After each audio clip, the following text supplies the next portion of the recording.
श्री स्वामी समर्थ. जय जय स्वामी समर्थ. आपल्या आयुष्यात देव अनेक असतात.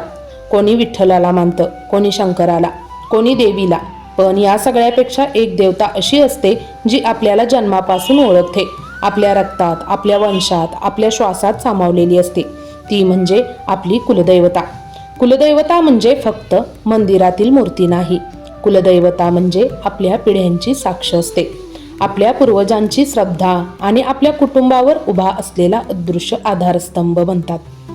आपल्या घरात काही अडचण येते, सगळे मार्ग बंद झालेले वाटतात, तेव्हा आपोआप ओठांवर एकच नाव येतं, कुलस्वामिनी आता तूच बघ.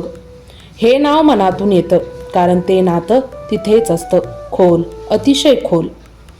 पूर्वीच्या काळात लोक फार शहाणे होते. त्यांच्या विज्ञानाची भाषा कदाचित माहीतच नव्हती, पण जीवनाचं गमक त्यांना कळलेलं होतं. म्हणून प्रत्येक कुटुंबाने, प्रत्येक वंशाने एका विशिष्ट देवतेला आपलं मानलेलं होतं.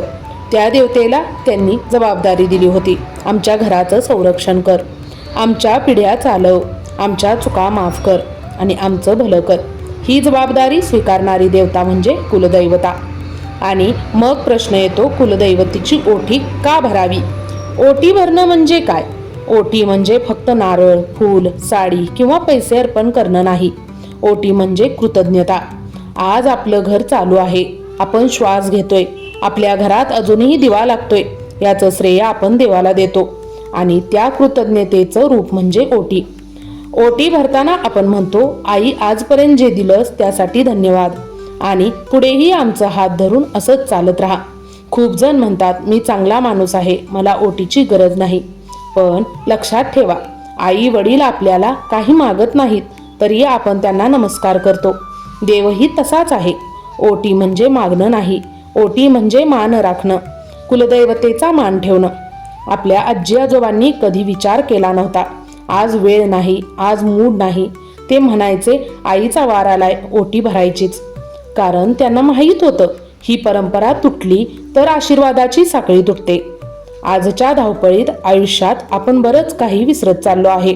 मोबाईलमध्ये देवाचा फोटो आहे, पण मनात जागा कमी होते, आणि म्हणूनच आयुष्यात अस्वस्थता वाढते, नात्यामध्ये ताण येतोय.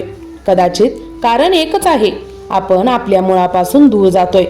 कुलदैवता म्हणजे मूळ. झाड कितीही मोठं झालं, मुळं सुकली तर झाड कोसळतच.